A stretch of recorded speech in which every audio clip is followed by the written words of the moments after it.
Sorry for being a little late. We were having a pleasant conversation at lunch, and I forgot to look at my watch. But we're here. This is obviously our last session before we break.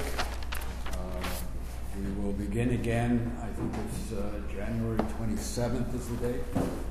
And we have 4 sessions scheduled for the spring semester. So we will get announcements as such.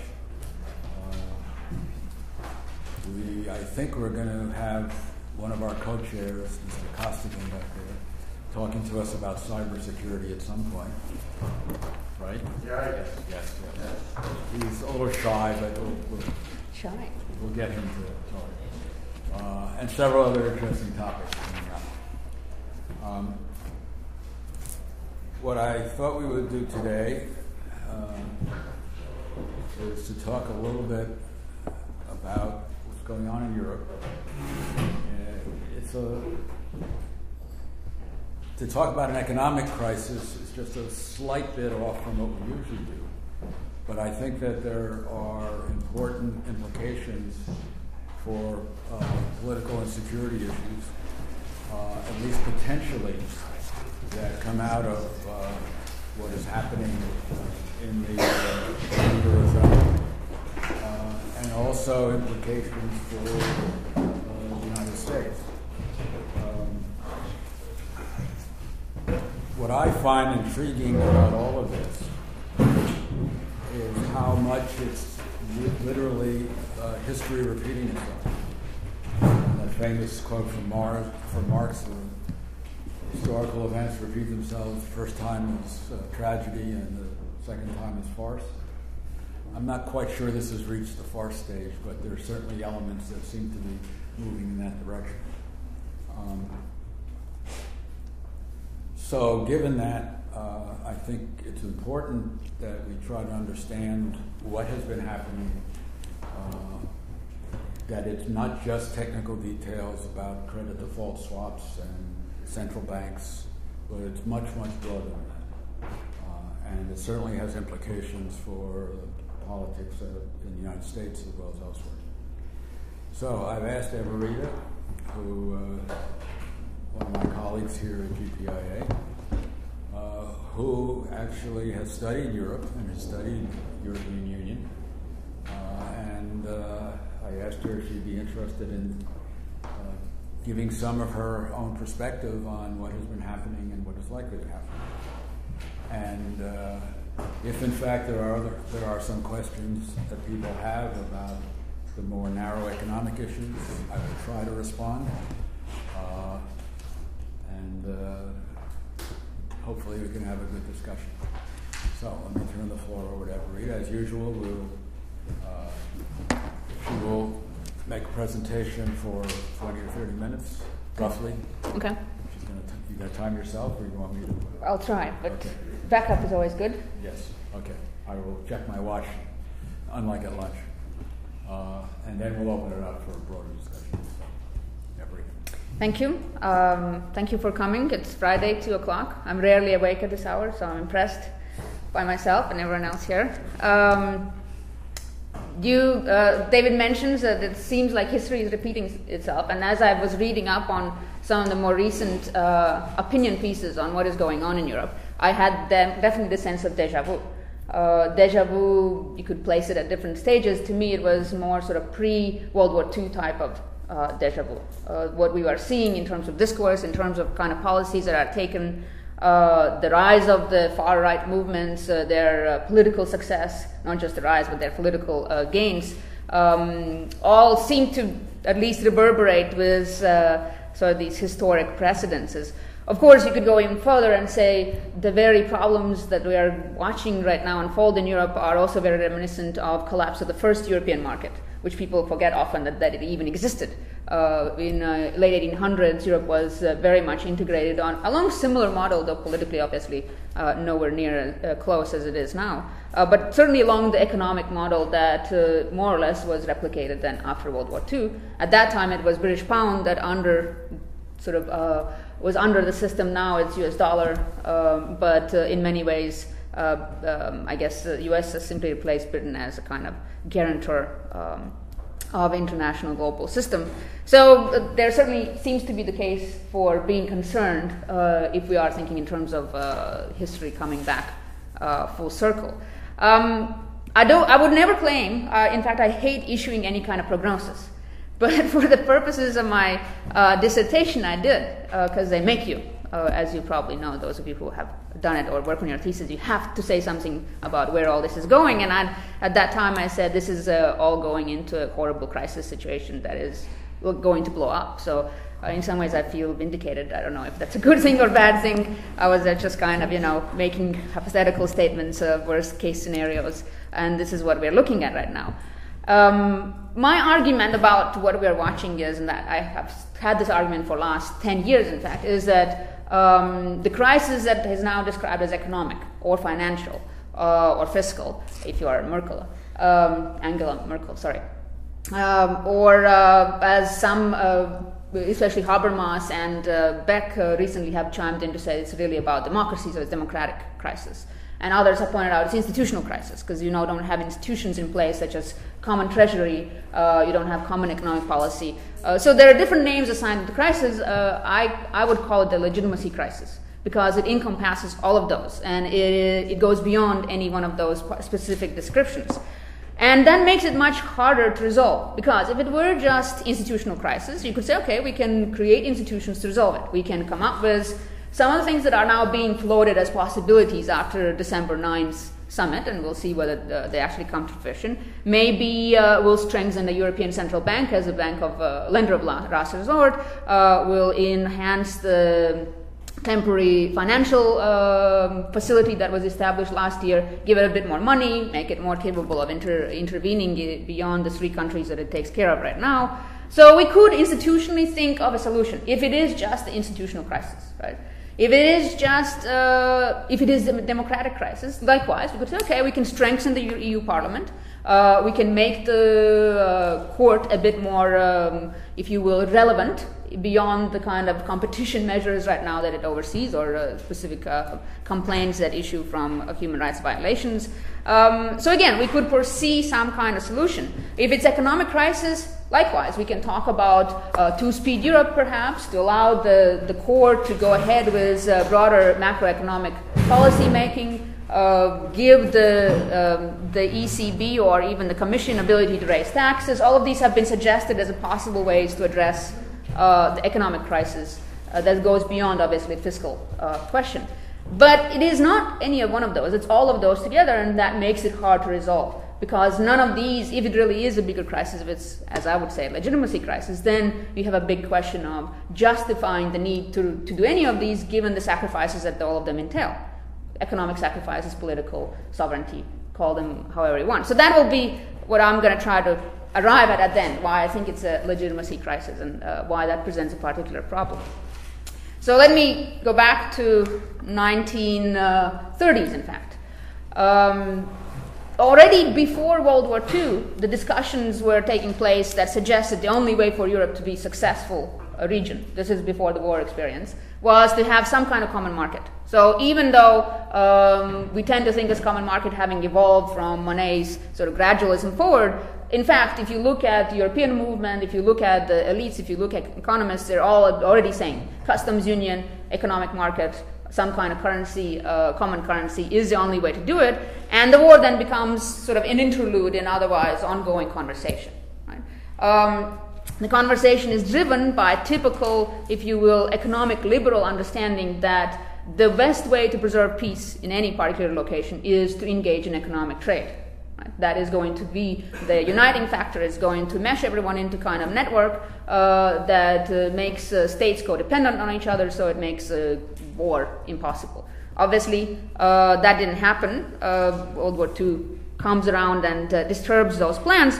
But the conversation doesn't stop, and those of you who might have read a little bit up on the European movement, throughout World War II there are meetings, conferences. Monet himself is jetting back and forth between Algiers and Morocco and the United States, trying to foster a sense of yes, this is war, this is potentially catastrophic for any sense of European unity, but perhaps it actually is a good point from which to proceed with what we had planned all along. He is embodiment of part of what becomes a problem, I think, for EU eventually, which is he's a technocrat. He's not interested in democratic politics. In fact, he's very critical of it. He finds it irritating. It gets in the way of things. Public opinion is irrelevant because this is about technical issues. Right? So that, and throughout the war, his statements and his beliefs about what needs to be done very much reflect that kind of attitude. So when we get to the end of the war and conversations are now starting up again, he has a rather commanding position in this conversation, having kind of spearheaded a lot of it during the war. And we end up then in 1951 with a treaty, the initial European coal and steel community that is created, which is based very much on understanding that we need to integrate elements that would most likely be useful for war, obviously coal and steel, right? We need to keep Germany down, France happy, Soviet Union out, all those phrases that we've used to describe the creation of the early European integration. But it already, from the start, I would argue, has its seeds of destruction sort of sown into the very structure. First one is that it is making an argument that becomes very popular in European circles, that European integration is going to be entirely non-democratic process, quite openly so. Right? So the first structure of the Union is you have the Council, you have the Commission, right, which is at the time the main body, presided over by Monnet himself. And it's Commission that is allowed to essentially take charge of the integration, and there is no, at that point, any kind of parliament. There is an assembly that is envisioned, but that is essentially described as a kind of, small, weak, possible future institution. So from beginning, the argument is presented as such to, if you imagine, European public, right? We will give you prosperity, we will give you peace, we will give you economic growth, we will enhance your general livelihood. We will do so by denying you the right to vote on these measures, quite clearly. Right? At that time, the technocratic thinking is these are technical measures anyway, there's no need to consult public. That's the first big mistake. To think that economy is ever technical is a highly dangerous thought to hold. But that's the thought that is dominant at the time. So we start the beginning of that process. What then is the legitimacy of the new entity is premised entirely on the kind of utilitarian logic of successive economic outcomes. Right? You say, okay, we forfeit some things, we get something in exchange. What we get in exchange, everyone gets better off, more prosperous, together in this union. Right? One dividend is peace, another dividend is economic growth, the third one is economies of scale allow certain industries to be competitive globally. So that's a contract, if you will. That's a social contract at the core of Europe from the beginning, and it never wavers. It never sort of shifts. It just builds up, and then we end up with a bit of a problem later on. I also have to point out that all of this is happening, and we can't at all divorce this from the Bretton Woods system evolving itself. Right? Europe, people tend to think in Europe especially, oh, we did this ourselves, how great, we had this motivation to live happily together in a big family, and look, Monnet is our founding father, and he certainly spoke very gloriously about friendship and etc. But if you look at the Marshall Plan, for example, very much targeted towards pushing Europeans towards integration. There was no question about the United States wasn't going to wait around for them to kind of go through the motions and figure out what they wanted to do. The United States had an interest. They needed a market that was going to be able to absorb their goods. This market couldn't wait to emerge somehow naturally. Marshall Plan was certainly targeted to help do that. Within Marshall Plan, if you look at sort of details, you'll find things are detrimental to a lot of social interests. Unions were curtailed quite strongly. In Germany, already at that time, inimical as they were rather brutally put down if they had any opposition to Marshall Program. So from the beginning, I guess, embeddedness in a broader American economic logic is already there. And that presents other kinds of problems. And I'll point to them as we move along. So we start with that. And then the next interesting point that needs to be made is that if you think in terms of Bretton Woods, Its point, too, is to obviously increase the benefits that the European Union is talking about. They're talking in the same terms, in fact. Right? You have arguments about economic growth as needed for post-war scenario. You have arguments about increasing general prosperity so they can participate in the Fordist economy of mass consumption and mass production. You have arguments about preventing future crises by economic integration. And there is a small addition to all of these discussions, which comes out of the negotiations between Keynes and White, essentially, two big pivotal figures in that, which is to constrain, but this is very carefully worded, constrain the ability of financial markets to essentially run around the world and do as they please, right? Because that was seen, at least at that early moment, as a part of the problem that led to the crash of 1929, and if you will, to World War II, perhaps, right? That, however, being as significant as it is a very minor departure from the general attitude, which is financial markets should be allowed to be globally integrated and not constrained. It is present in Bretton Woods for a brief period. It gets very quickly disentangled. The moment that his government in 1950 starts allowing banks to essentially liberalize, that is done. Right? Euro bonds do exactly the same thing. Euro dollars, sorry. So it's not a strong commitment. European Union or European Coal and Steel Community takes exactly the same step. When in 1957 the European Economic Community comes into existence, in its statutes, the provision is included for complete liberalization of financial sector. Right? That's a second, if you will, contradiction that's sewn into the framework. First one is it's a sort of selling of democracy in interests of economic well-being, and the second one is that financial Europe never emerges. It's never imagined, it's never thought about, it's always presented as finance is going to operate globally at some point, and Europe is just going to manage essentially the other affairs. So it is a disjuncture that starts as early as 1957, and it's part of the, as I would say, broader Bretton Woods system that really is not committed to constraining finances. It's a brief departure for the sake of trying to kickstart the post-war economic growth, but it's not a commitment ideologically. And if you look at our esteemed economic gurus at the time, Friedman and co., and likewise sort of more intellectual inspirations from Hayek and co., you'll see that as early as 1944, Montpellier Society was already arguing exactly for that kind of conception of international order, one that was going to be liberalized, one that was going to allow finances to move freely, and they have very increasingly the intellectual and the financial backing to make that a policy that by 1970s becomes obvious answer to the crisis. Right? So that's the element number two. There is a disjuncture already emerging between these aspects of what we would call macroeconomic management. Right? One is left to be at integrated European level, the other one is allowed to sort of float around freely, and that presents obviously problems for having any coherent response to situations like the one we face now. As we move forward through European integration history, we get to Maastricht's Treaty, and that's when the big shoe falls, if you will. 1970s, if you know anything about it, the years of stagnation set in. And as I suggested already, financial markets have been somewhat liberalized. By that point, the story is ready.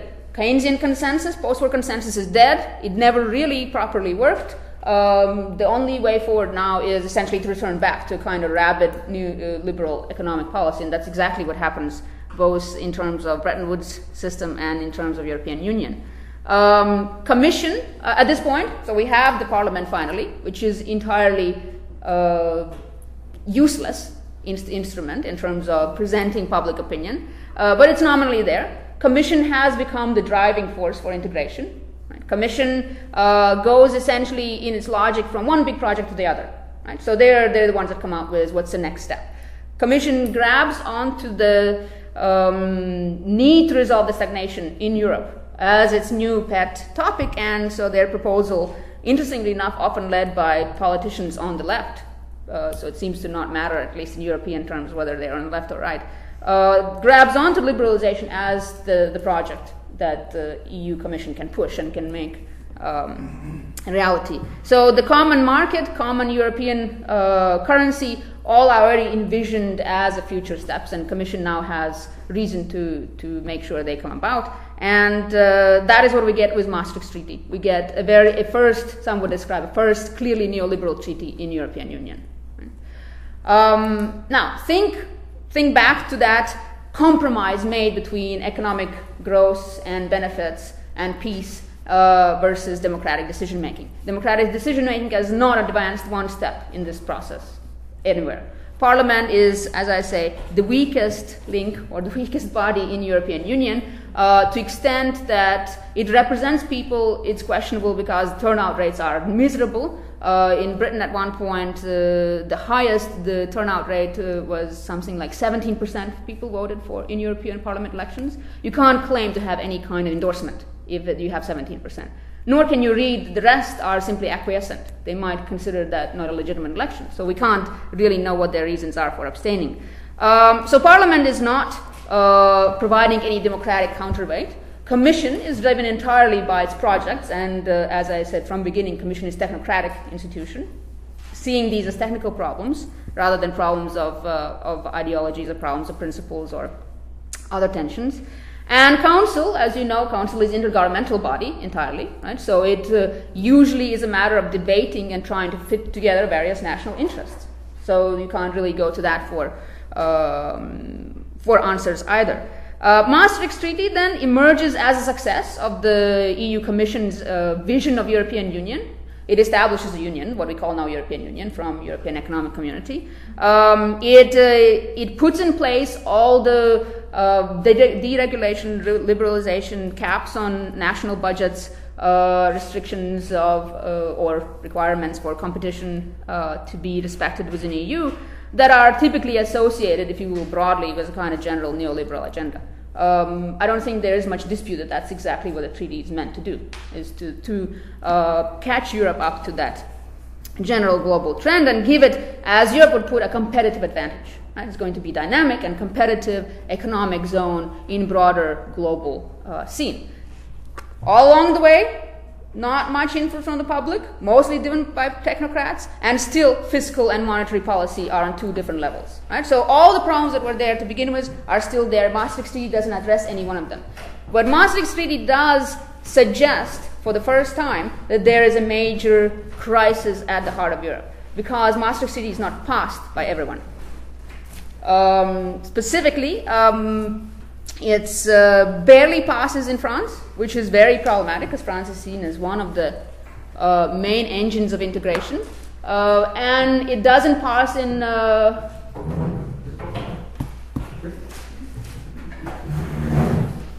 It's a Rick Perry moment. Yeah, exactly. We went to the same school, so it's an Aggie thing. Sorry? Britain. Well, Britain, yes, it doesn't pass in Britain, but I guess we can excuse Britain. Anyway, I'll come back to it if I remember it. But so this suggests, for the first time, if you will, to the European elite, that public is not wisdom, that tacit consent that they had assumed all along, right? Because they could never check whether it's there, since there's no democratic way of checking it. It was assumed to exist because of benefits that Europe was clearly delivering. You can no longer assume it. If the public is skeptical of Maastricht Treaty, which establishes European Union, you certainly can't argue that it is favoring any deeper integration, which is what the treaty was meant to accomplish. Right? You have this three-pillar Europe that's being established with all the voting rules that are changing, etc., etc. That's the first inkling that there is more of a crisis than had been recognized at that point. Right? And from that point forward, through several treaties, Nice, Amsterdam, Nice Treaty, by the way, is not accepted by Irish voters. You might remember that. Another one that suffers, right? What is the response that Europe has to this brewing crisis? Well, the response to Irish Treaty was, let's call another referendum. If the first one doesn't go the way we want, we'll just have a second one, and perhaps third one and fourth one, until we get the answer we want. Right? Most of the statements from the Commission are essentially to the effect, who cares what Irish say? Right? We'll just go ahead and do what we need to do anyway. So the attitude to the crisis that should be obvious at that point, or at least the signs of it, is simply to ignore it. right? To say, well, they don't know any better. This is, again, these are technical issues. People have misunderstood the treaty. No one has explained it to them properly. These are complicated economic questions. So we don't really need to worry about public opinion, which is, frankly, not able to grasp the significance of what we're doing. So this is typical EU response to democratic challenges, right? You can say, okay, maybe if you keep delivering prosperity, you can keep ignoring it. But the signs, of course, are you're not delivering prosperity. At the same time as Maastricht is being challenged, when you start looking at economic or socioeconomic indicators, you find an interesting picture, or perhaps picture to be expected, that inequality is growing, unemployment is growing, right? Convergence between South and North is not happening, right? So the South is essentially what we're talking about nowadays, Greece, Portugal, Italy. All of those countries are still comparatively very far behind economic terms to North, which is, if you will, Germany, Britain, Belgium, etc. So the convergence is not happening, which was expected and required for European market to really work properly. Mobility is not happening. European Union that comes into existence after the Maastricht Treaty is premised on mobility of three things, right? Services, goods, and people. Guess who is not moving all that well? People, right? Elites move. When I've spoken to European supporters in British Parliament, since that's the only language I speak, so I can interview them, they tell me, well, how can anyone not like Europe? When I go to my apartment in Paris, I love my French neighbors. I said, do you think that's what people in Brixton would say? When they go to their apartment in Paris, they love their French neighbors? No, they probably never been to Paris. They might have been just to Calais to get their cheap wine, but not to Paris, right? Which is much more expensive Euro ticket than it is to go to Calais for a cheap wine. There's in fact a huge shed in Calais that says cheap wine. You can't miss it. I'm not making this up. It's right there. It's right on the border. So you don't have to go very far. So there's a kind of myopia or lack of perspective or ability to see that this is not something that everyone is caught up in and not devoted quite in the same way that elite is. Elite is very much devoted. Even those who are kind of Eurosceptic, nevertheless, are at least willing to sit down and discuss future cooperation measures. But so we have socioeconomic indicators that are already showing this sort of economic benefit that was promised, right, in exchange for democracy is not perhaps there. So now, then the question emerges. Public seems to be quite alienated, or at least disinterested. Disinterest might be the best thing. Alienation is a bit more difficult. Democratic measures don't seem to generate particular interest, so the parliament doesn't get the elections and votes. There's a sign that in some places like Ireland and France, and certainly in Britain, public is actually quite negatively predisposed to further integration. Right? They see too much sacrifice. So that's that side. On the other side, so economic measures, great. Well, the general growth is doing all right at that point still, but the other measures aren't. Right? Inequalities are growing, part-time employment is growing, multiple jobs are growing, unemployment amongst youth is growing, social services are being tailored down to sort of specific kinds of individuals. So it's hard to see where the sacrifice of democracy is now being justified. Right? And yet European Union, for at least public purposes, was entirely sold on those bases. Right? We'll give you this as long as you go along with the project. And by the time that in 2005 European Constitutional Treaty comes around, guess what? You get 2 no votes from 2 main members, France and Netherlands, right? That say enough is enough, we don't want this. And you could say that, well, you should have foreseen this. This is written all the way through from Maastricht Treaty forward. There is no public opinion to support the measures that, or not enough of it, to support the measures you want. And yet that is, European answer is always the same. We just need to explain to people better, and if they still don't understand, we just move ahead with what we need to do. Right? After Nice Treaty was voted down by the Irish Prime Minister went to his European colleagues and said, "I'm very sorry, my people have voted incorrectly." I'm quoting verbatim. Now, this is an interesting statement about how the elites understand what this is all about. Right? There is a correct way to vote for Europe, and there is an incorrect way to vote. So now we get to today, right? And you can say all this is building up. We have socioeconomic indicators running away from the promised story. We have democracy that is seemingly not present in EU. Parliament has become stronger. The turnout numbers are not really increasing. Euroscepticism is still there. And we have now increasingly dysfunctionally economic system where financial and monetary policies are separate. Right? So that's why I said already, when I was studying this topic 10 years ago, this cannot possibly survive. It has too many internal contradictions to be able to sustain this kind of project. Something is going to give. I wasn't entirely sure what would happen. But then we arrive at Lehman Brothers and the 2008 recession. And that seems to have been the trigger that unmasked, if you will, or uncovered this gaping logical hole at the center of union. Right? You don't have the consensus of those you govern because you've never asked them properly or you've never allowed their input to actually count. You have essentially a very cosmopolitan elite that thinks that as long as they are committed to it, it will work. And you have now economic crisis that is in fact generated in part by the very split between financial and monetary policies. Right? So we get to today, and what do we see? What is the response to this crisis? Well, everyone has now realized, oh shit, we should have combined the fiscal and the monetary policy. You cannot, as it turns out, respond to economic crisis if you do not command the fiscal sector. Right? If that's left either at the global or national level, you're not able to do anything about it. You're simply being commanded by the market itself or disciplined by the market. So the most serious suggestions that you've noticed now have been along those lines. Right? So there is a creation of, let me give you the proper name, the European Fiscal Stability Facility.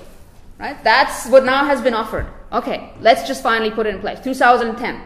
It should have been there 1951 or 57, right?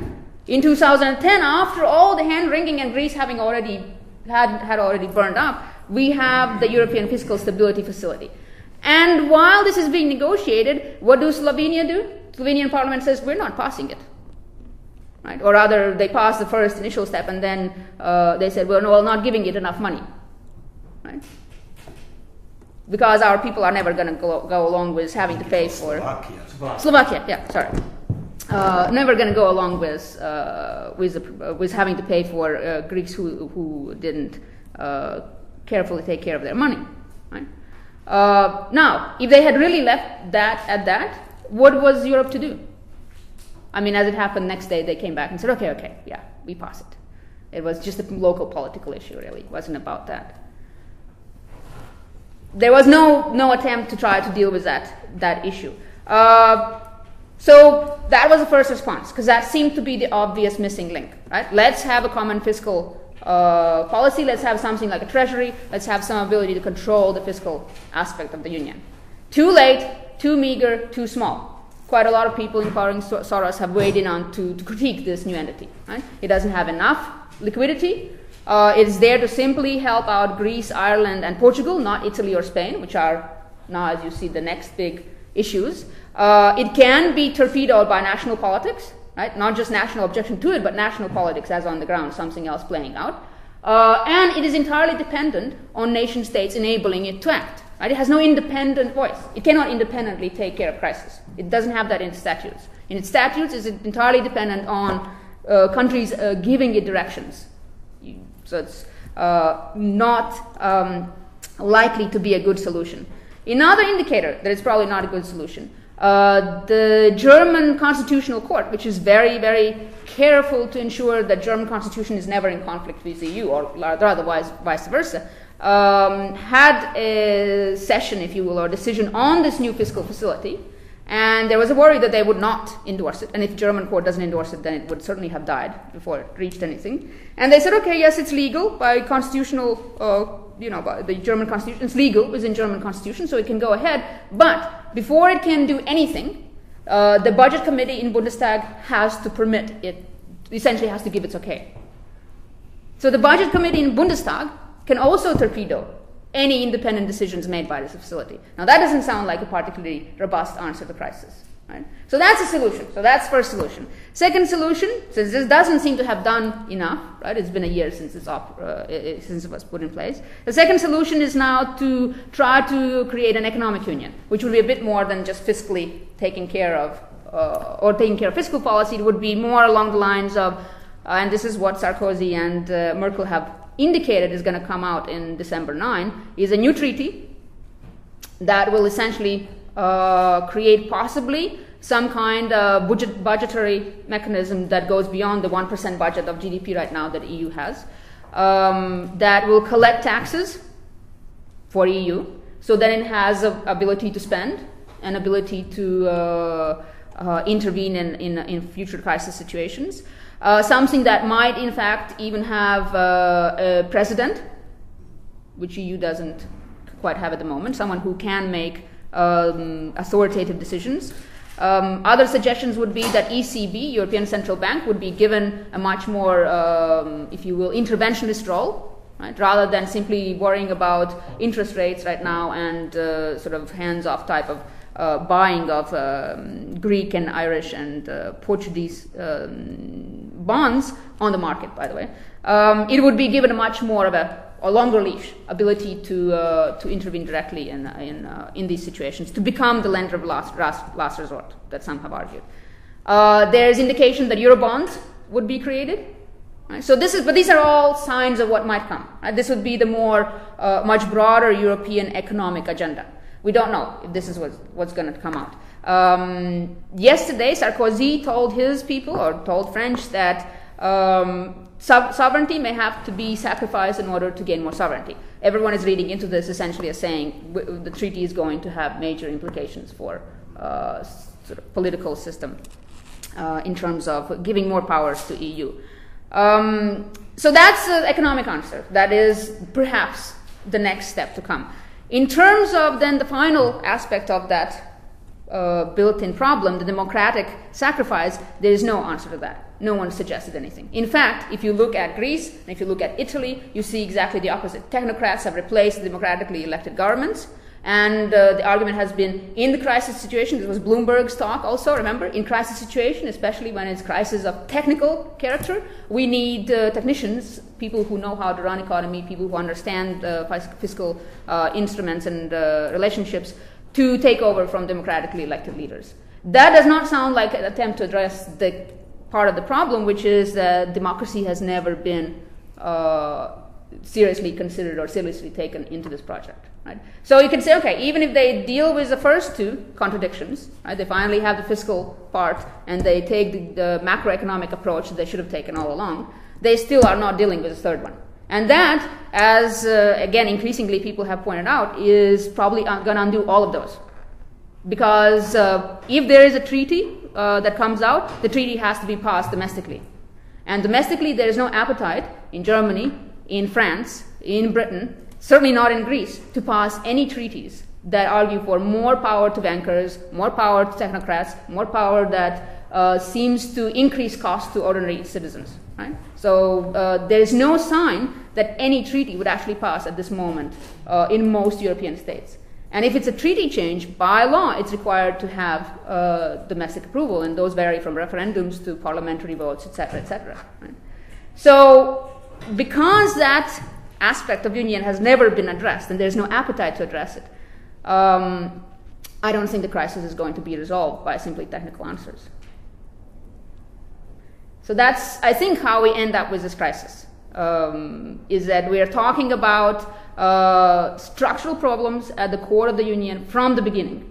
Right? Its inability to essentially want to deal or foresee the problems that would result from decoupling the two parts of economic management.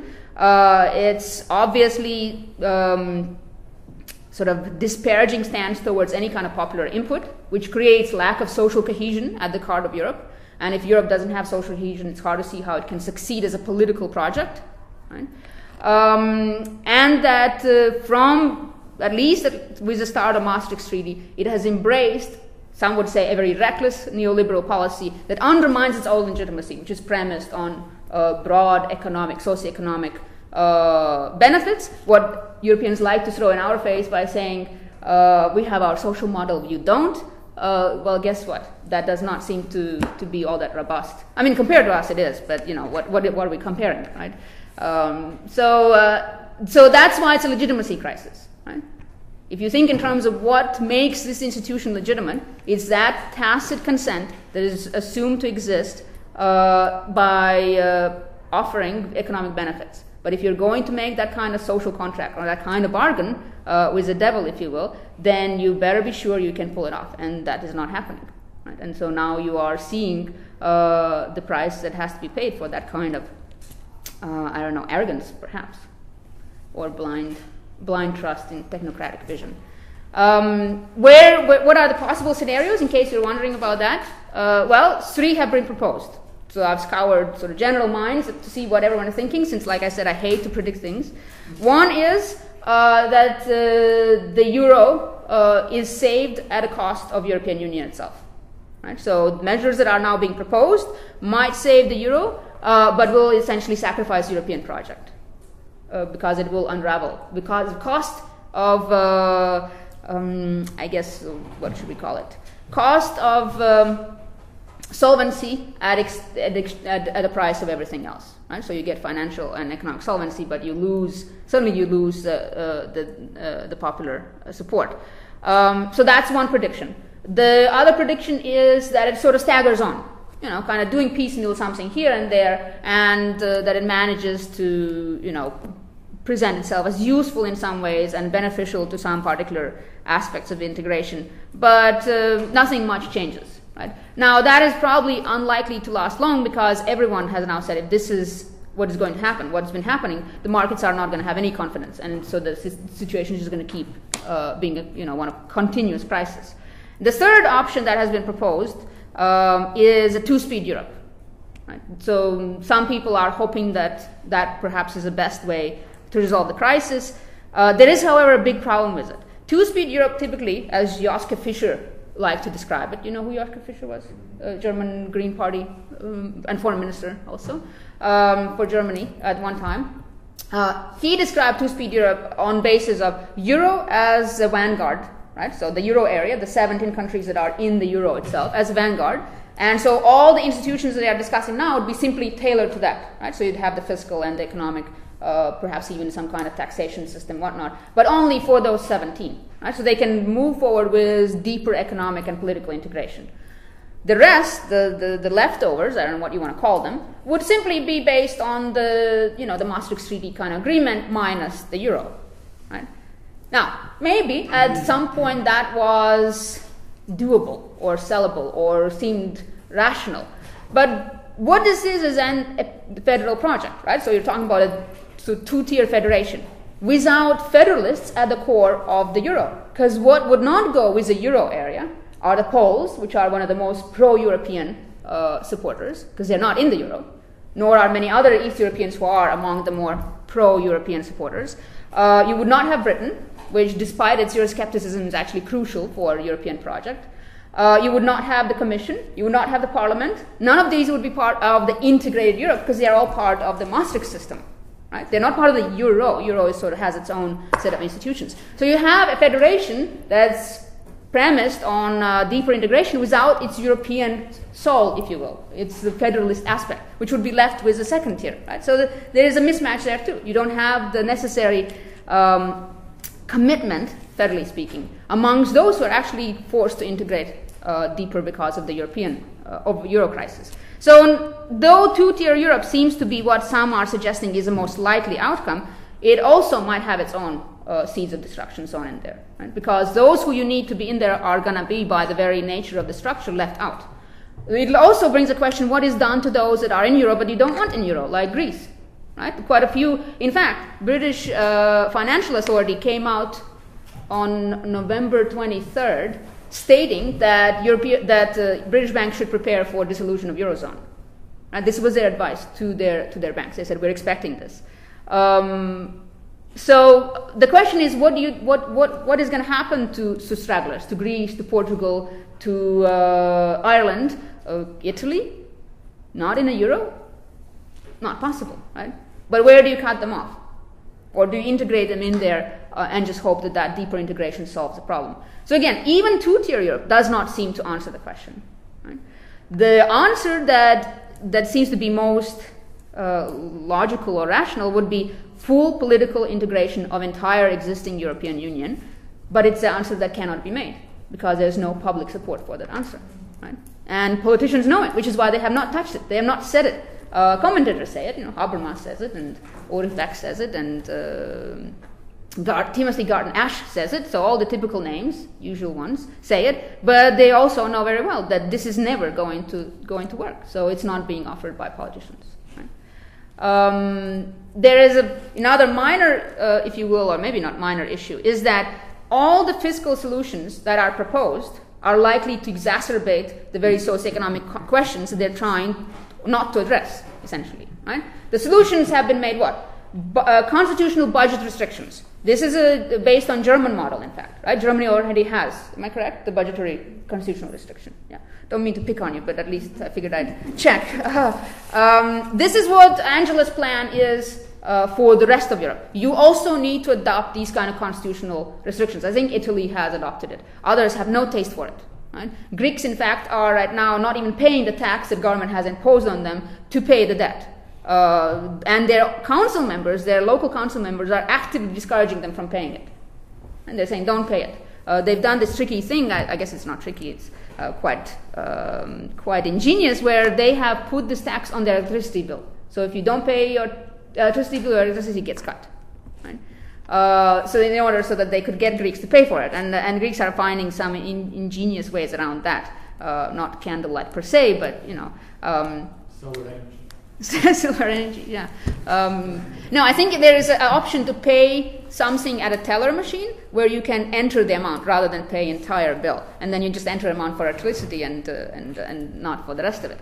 But so there is no appetite to have that kind of German model of fiscal monetary discipline accepted by most Europeans. Right? So, but that is what is being suggested. So Angela has in fact said there is not going to be any further attempt to embolden the European Central Bank to be the lender of last resort until there are these fiscal measures agreed to by other member states. Right? Until they agree to the budgetary constraints, until they take seriously the 3% budget deficit rule, until they accept the austerity packages and show that they're going to implement them, right? That they actually commit to them. Now, if you look at the crisis and the nature of it, at least the way I see it, this is what is going to cause a bigger crisis.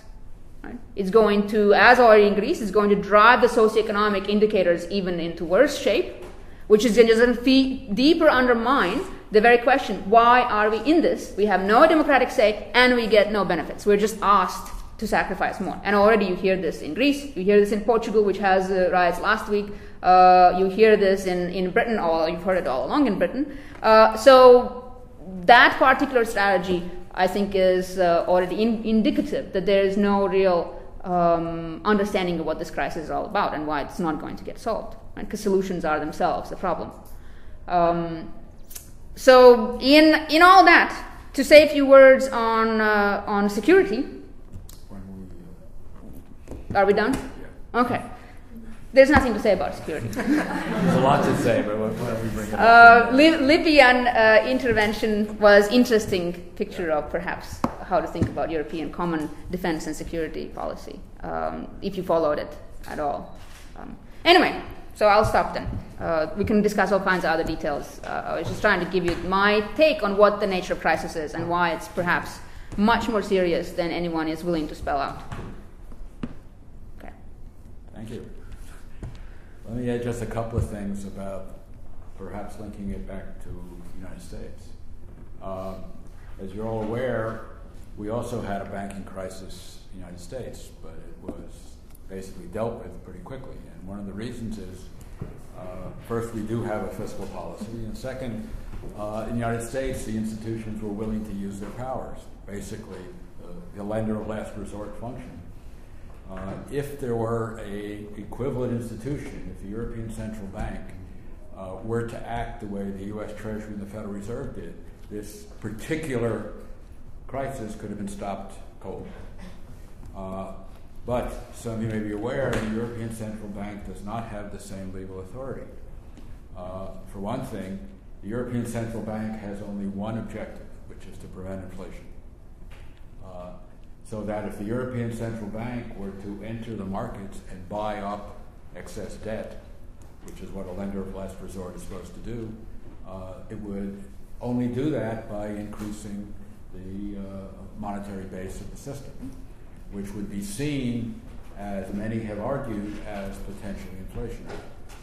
Now, the contradiction there is that when you have economies which are growing so slowly with unemployed resources at such high levels, you can pump money into the economy 24/7 and you won't get much inflation, if any inflation. Right. Right. So it's, again, kind of an example of the weaknesses of what Everita is called the neoliberal approach. Here it could be sort of the weaknesses of the strict monetarist approach of Friedman and many others, to simply assume that if you can control the money supply, you control the economy. The reality is that the U.S., the money supply has been expanding like crazy for 3 years, and inflation has been non-existent. And the reason is huge excess capacity. So that the legitimacy problems that everybody has talked about can also be seen in this notion of restricting the activities of the very institutions that could have put a stop to the immediate problem, not the longer-term problems, but certainly the immediate problem. So you might want to classify that as kind of a misplaced legitimacy. In other words, the legitimacy of the number one enemy is inflation, and the way to do it is to restrict the money supply. Right, and it started early on, already end of 70s, when the neoliberal consensus started emerging as the only answer to the Keynesian crisis was controlling price stability at all costs and inflation. Right? But of course, in Europe, it goes back to the 1920s. Right, yeah, of course. And which is fascinating because I'm sure there are very, very few people alive today who actually remember the 1920s. And certainly nobody who's... Or if they're alive, they don't remember. Yeah. Come on. Some of us who are getting up in age still have our memories, okay? But it's essentially the same point. But there's an institutional memory of some kind which still dominates, and maybe it's the fear of a revival of Nazism, who knows?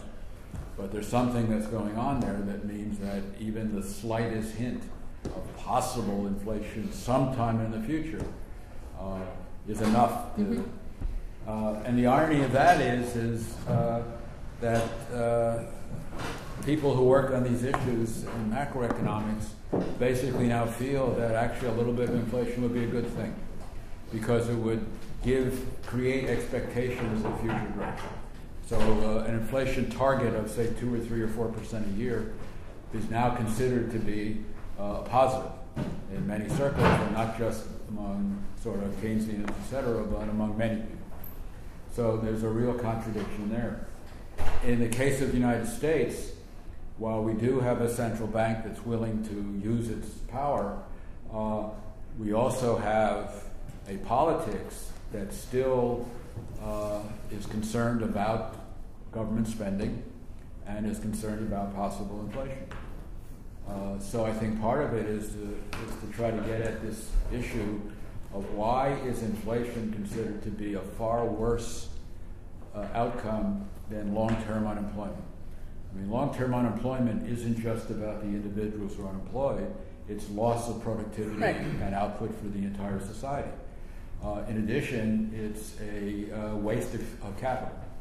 As long as people and physical resources are idle, their future productivity declines. I mean, you've seen stories about how people who are long-term unemployed have a much harder time finding employment, even if the economy picks up. In other words, they are seeing the labor market as their human capital is deteriorating.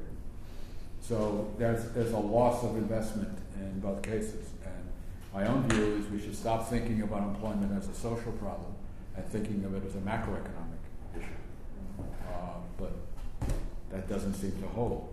So again, while the United States has avoided much of what's happening in Europe, it hasn't avoided the same underlying problems.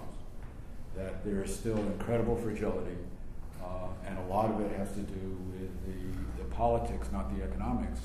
The economic solutions are fairly clear. Read Paul Krugman.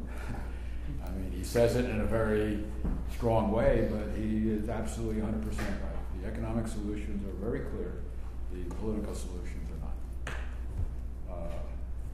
Okay, let's open it up. 1, 2, 3, and then we'll get more. David, some comments on what you just said.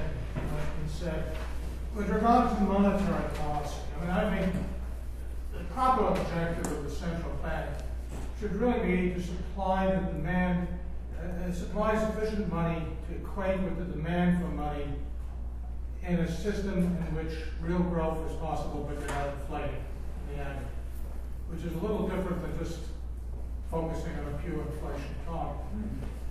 And one has to consider the fact that changes in demand for money in an environment of such uncertainty.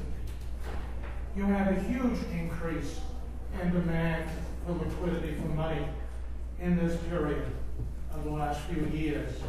So a lot of the accommodation of faster monetary growth was just really to accommodate that demand, which doesn't really have any net positive effect on the economy other than to avoid the negative effect that you would have if you hadn't supplied. One of the other factors to consider is that money, of course, is a slightly nebulous concept aside from narrow transactions money.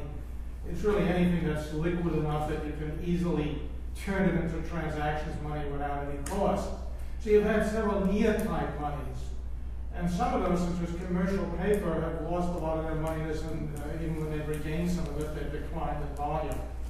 So that is a question as to exactly what's really happened to this vague concept of money, and may explain why you needed that. Then you have to actually look at what the monetary growth rates were. I really haven't focused on Europe and retired, so I'm not focusing as much. But in the U.S., you find that in 2008, in the period leading into the crisis until the autumn, the Fed finally panicked, M2 growth was much too slow to accommodate that increase in demand for money. It was just sort of blasé.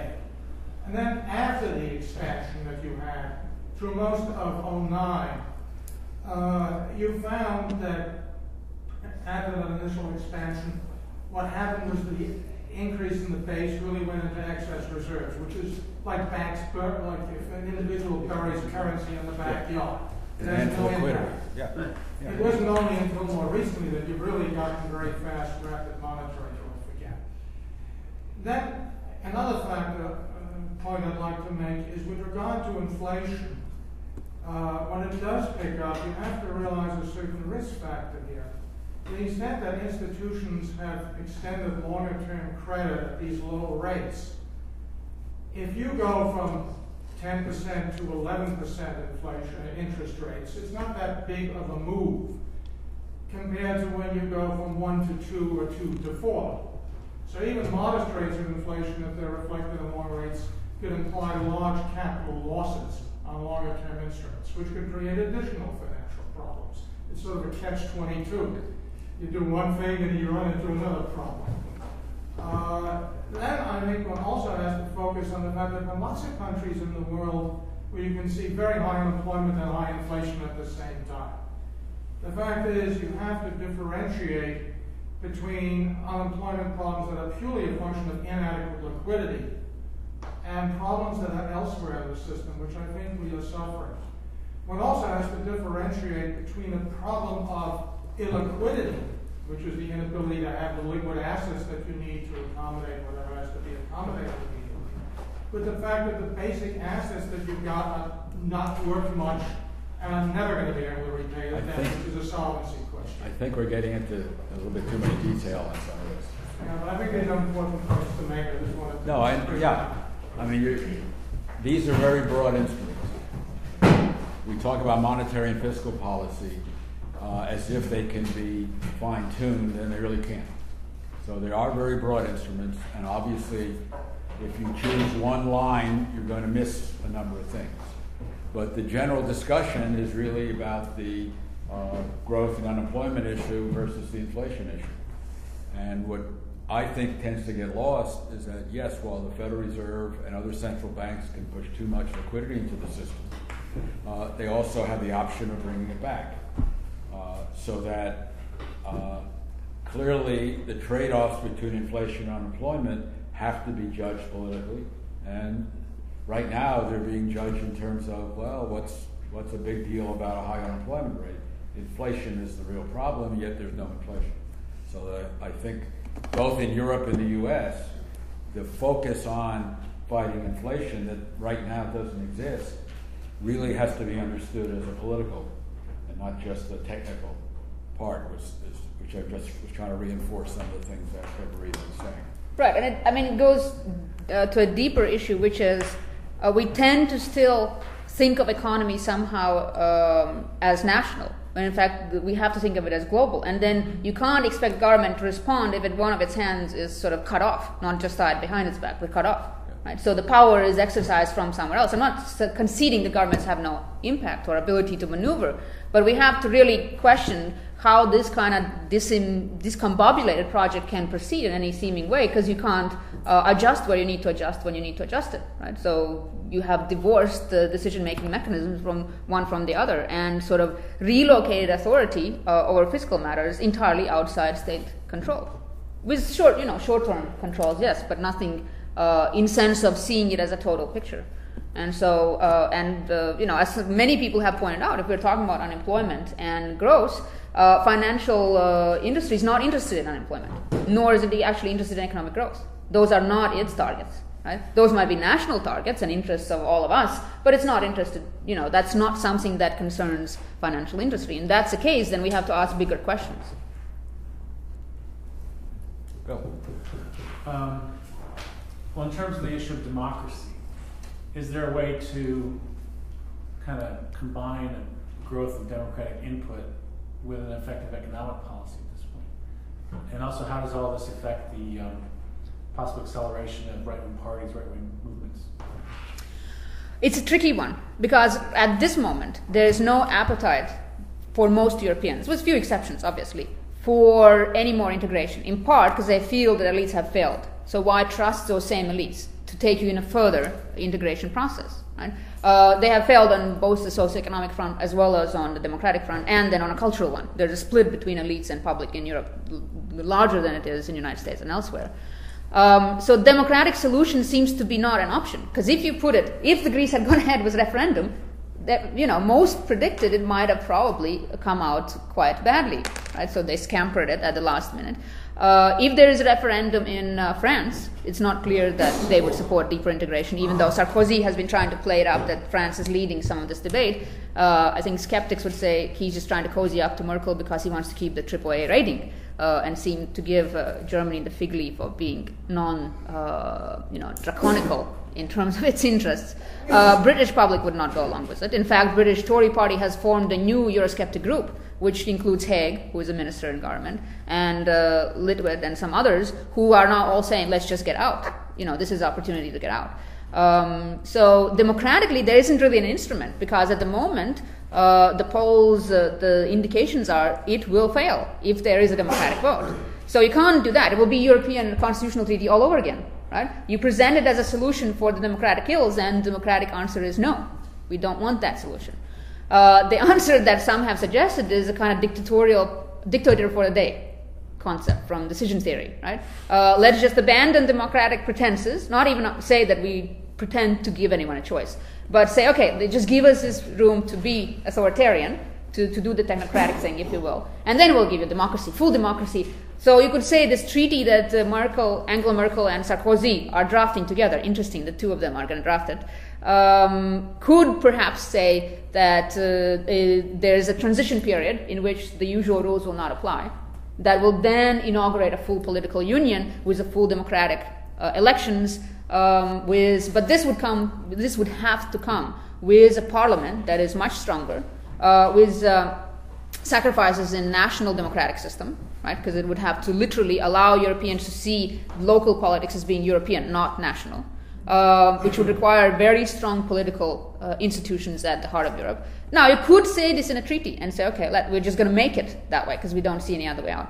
But I don't think Europeans have any appetite for it, and in part because of the right-wing movement, and because they've grown quite strong in recent years. In France, Le Pen's daughter seems to be quite capable of marshalling support. In Britain, UKIP has gained more and more voices. They have now, in this group with Tories, they have actually merged together, which is quite a scandalous thing. Given that Liberals are part of the coalition, this is even more scandalous. And you see the same in Italy. You see the same in many East European countries, which are saying, well, the right-wing arguments seem to make more sense. So you can't really go with authoritarianism because you have these forces inside that are probably going to then profit even more. So there is, oddly enough, I don't see a democratic solution at this point. I was afraid you were going to say that. Yeah, but I'm a skeptic. I'm not even a skeptic. What am I? What's the next stage? Cynic. Cynic, yes. So you could say I'm unnecessarily cynical. To me, logically, it is not possible. Not now, not in this condition. I first would like to congratulate GPIA for having organized this event. I teach on the Milano faculty since 10 years. I'm, as you can see from my accent, European. I'm actually Swiss and European. It's important because Switzerland is neither in the European Union nor has the euro. So that's already a certain rectification of the picture you paint. Feeling very rich in New York, aren't you? Yeah, okay, that's another point. No, but I found your presentation very interesting, very challenging, maybe a little bit even too challenging for my perspective, because I disagree in one fundamental respect. I see a certain basic inconsistency in your presentation, in that you have these two approaches. You say on the one hand it is a legitimacy problem, and I think you think about democratic legitimacy, and I think it is. That's an important part of the problem. But then you describe the process of European unification basically with an economic ideology that has nothing to do with democracy, and that is very unfair to the process. The European unification was not a project of neoliberalism or market fundamentalism. It was a process of rebuilding democracy in Europe after World War II, and it was a very successful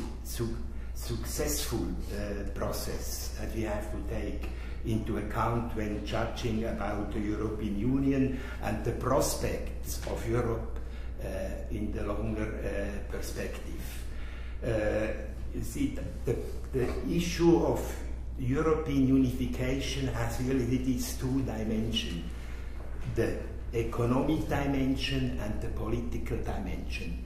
And I came recently across a very interesting quote of Alexis de Tocqueville. He is usually used in this country for his admiration for the United States, but he wrote an essay before coming here in 1835 based on his experience with the French Revolution and the fate of representative democracy in Europe. That was a very different path in Europe as compared to the United States. It took Europe about 100 years to come to the level of representative democracies of the national level. And that's a great achievement for Europe. The other dimension, de Tocqueville says, is the dimension, or the economic dimension of public administration. And he says, the question how to combine a vast public administration with a political system of representative governance, he says that's the mother of all questions for democratic societies. The mother of all questions, la mère de toutes les questions. And in this respect, the moment of truth has come for Europe in that respect. And therefore, it's a problem of democracy and a problem of how to administer as a monetary system at the European level. Yeah, and then we can talk about the discussions. Right, I don't disagree with that.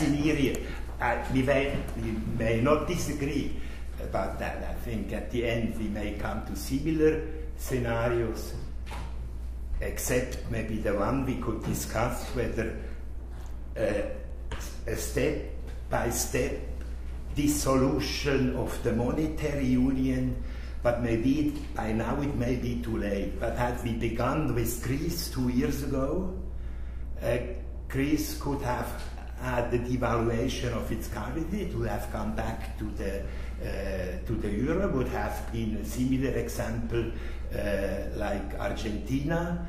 And Europe should then have initiated a European Marshall Plan for Greece, and we could have bailed out in this way also Portugal. And now with Italy on the books, it may be too late to have this orderly disintegration. But I think still muddling through won't work neither. But we may agree on that. No, I agree on your description of crisis, and that's why I say it's not a democratic deficit crisis alone. It is a legitimacy crisis because it has all those elements. It's not just about absence of democracy or lack or weakness of it. It's about absence of proper economic policy. It's about this juncture between monetary and fiscal. So I agree with you. That's why I use the word legitimacy, because it's broader than simply democracy. Legitimacy isn't just about democratic decision making. Neoliberalism, Europe has much stronger trade unions than the United States. Yeah, of course. Yes. The greatest legacy that the United States has left in Europe is the German system of industrial democracy, the Mitbestimmungsmodel, that has spread out to a certain extent in the United States. You see, the Americans thought the Germans need an extra dose of democracy in their industry because they knew how important Krupp was and other big industries in World War II. And now when they came back here, they didn't think of introducing industrial democracy here in this country. So this is also a legacy that European has certain achievements to show. Right. I would not compare Europe to the United States by any means.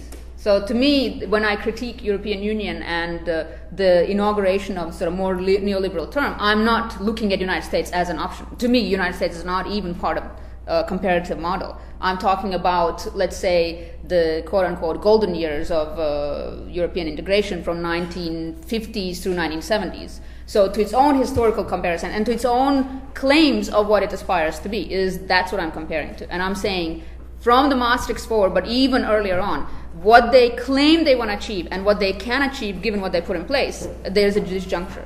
So yes, I know when we look from the United States, Europe looks much more socially cohesive, socially responsible. It has stronger it has stronger trade unions. Trade unions are represented at decisions in Commission as well as in Parliament. But I would never take United States as a basis for comparison. But what then is left to your definition of a neoliberal European project? What is neoliberal about this project? It's deregulation. That's where he's going, and you ducked it. Well, the first obvious point is it's increasing liberalization of financial sectors, which is spelled out, as I say, in 1957, that this is the aim of the integration process. Under Maastricht, it is made the center of the project. But that is certainly part of the neoliberal project. Bretton Woods was not neoliberal. Bretton Woods was about fixed exchange rate. Right, but Bretton Woods also already allowed for the liberalization of currency and going back to a European economic space. Right, but we're disagreeing. I'm saying Bretton Woods was a very brief intervention that seemed to be necessitated by, obviously, the crash in 1929 and the Keynesian understanding of what is necessary to keep the economic structure. But my argument is that was abandoned and, in fact, was already challenged by the major neoliberal thinkers in 1941, 45, and by 70s, it was done and gone. Bretton Woods collapsed by 71. What was the extent of financial deregulation in Europe and when? Okay, because if you're saying that was the neoliberal project, where was the deregulation and when did it happen? What was the nature of that deregulation? Because, again, I'm sitting here in America, and compared to America, it doesn't look like it's deregulated in Europe. It looks quite regulated, thank you very much. National regulated. Not European regulated. I happen to have been as a visiting scholar at University of Michigan in Ann Arbor at that time, in 1973, 2 years after the gold window was closed here in the United States, the transition of the major industrial countries to a system of flexible exchange rate. And we worked on a project on the impact of that flexibility in a beginning globalization on developing countries, but also on industrial countries.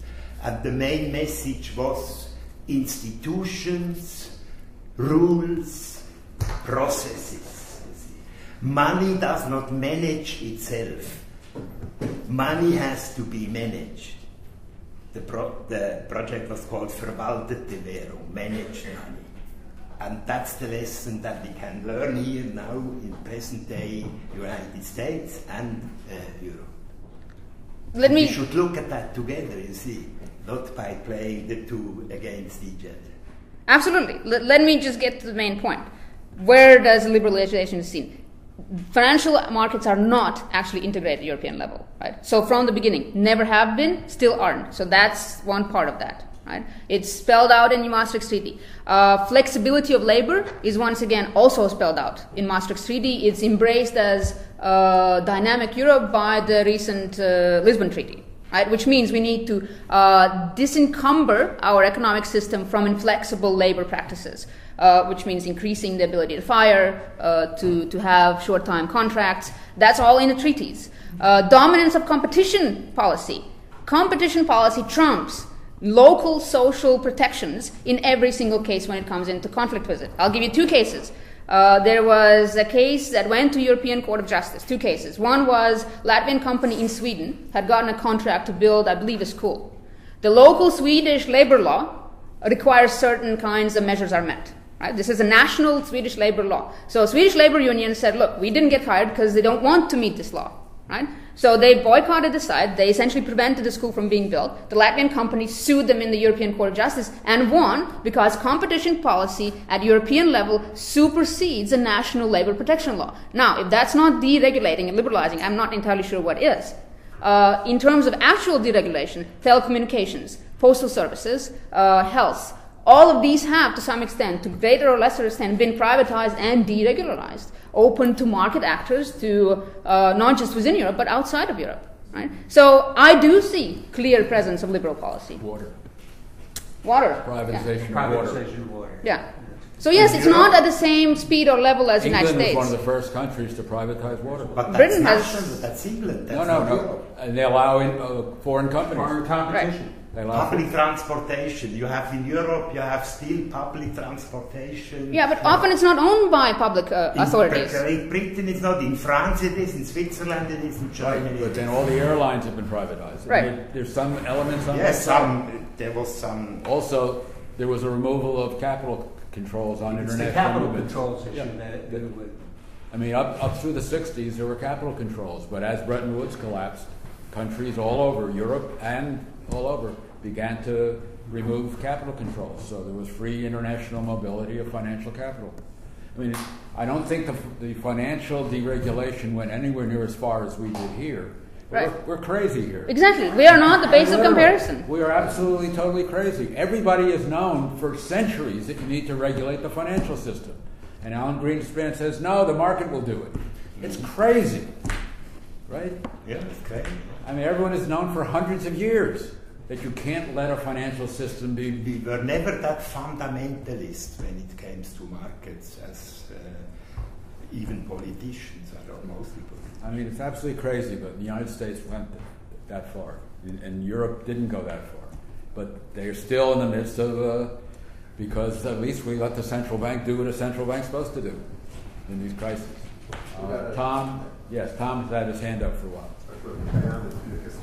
With the economic, but the counter to the question is the prevention of wars in Europe also.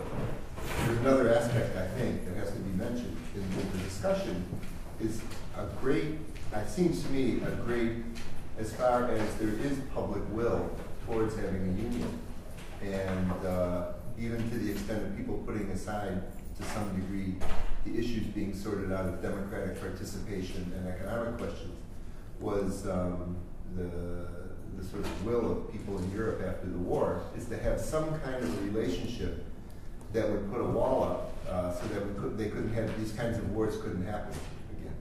And even the beginning of European Union was very specifically, in the economic front, was very specifically targeting this. I think, what was it? It was like I'm trying to remember, the Iron and Coal Union or something like that. Coal and steel. Coal and steel. Coal and steel. But it was for a particular reason that France and Germany did this. Aha. If we jointly own the coal and steel plants, then it would be pretty hard to make wars against each other. You know, because you can't have this, and the whole history of Krupp and the arms of Krupp and all this sort of thing are sort of obviated. And I remember very distinctly, like when the what do you call when you break down the there's this funny name they have, when you break down the border agreements people can pass. Schengen Agreement. Schengen, yeah. When those things happened, I remember when I was working with old German physicists at the time, and they're practically in tears. They said, "You don't know what this means to us, that me and my French colleagues can walk across the border and we don't have to see anybody in between." I mean, they were very moved by this after all these wars for so long. So there's also this aspect. Now, on the other hand, it's not really divorced from the economic question, because whatever caused the wars in the first place, right? So there's this, I mean, you have this sort of will to go in this certain direction towards unity. At the other hand, it is obviously very much an elite project. And you can look at that as saying there's a cosmopolitan aspect of the bourgeoisie, obviously in Europe, not only between them, but actually with the American elites as well. There's very little walls between both. Some people will say it's a lot of it is also another way the whole presentation can be marshaled is as with some correctness is as an American project too.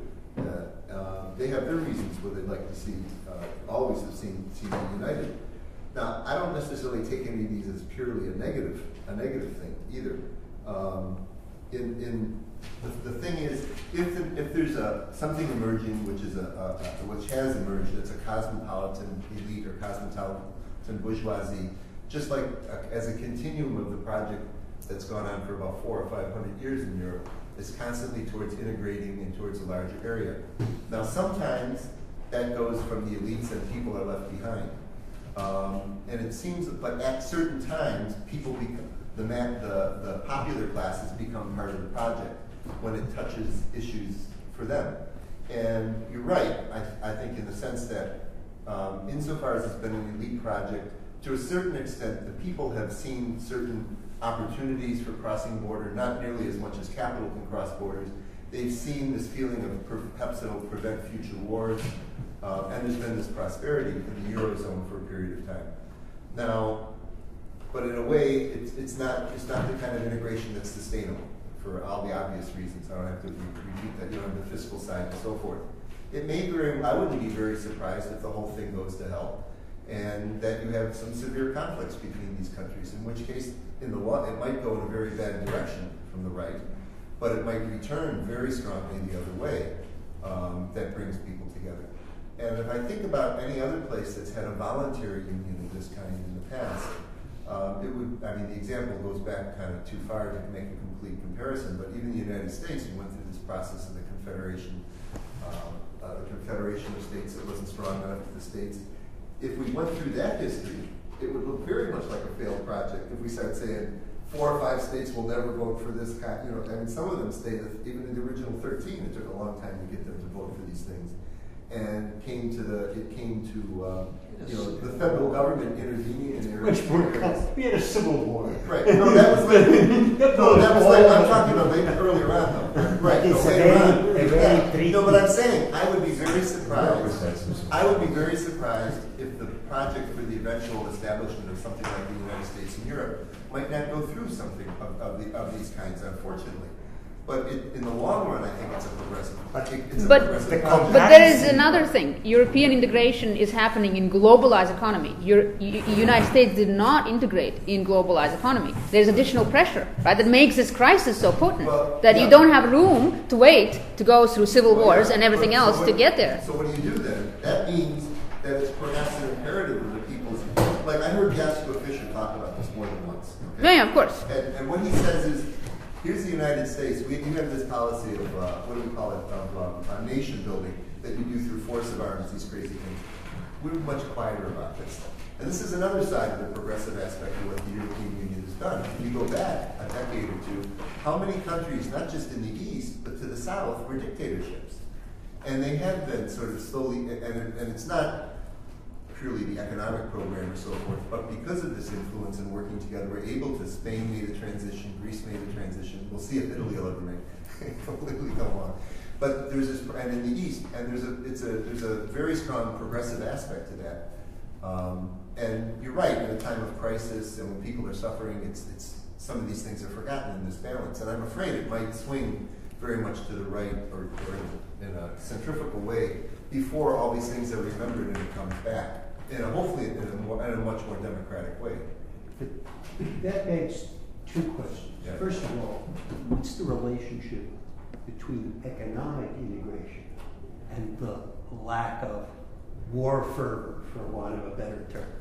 Is there any relationship? I mean, after all, if you look at the European project in the longer horizon, the peak of inter-European trade, the kings were all related to one another, is just before World War I, for crying out loud. I mean, again, it is not clear that the union project in its economic terms is critical to the war. Quite the opposite.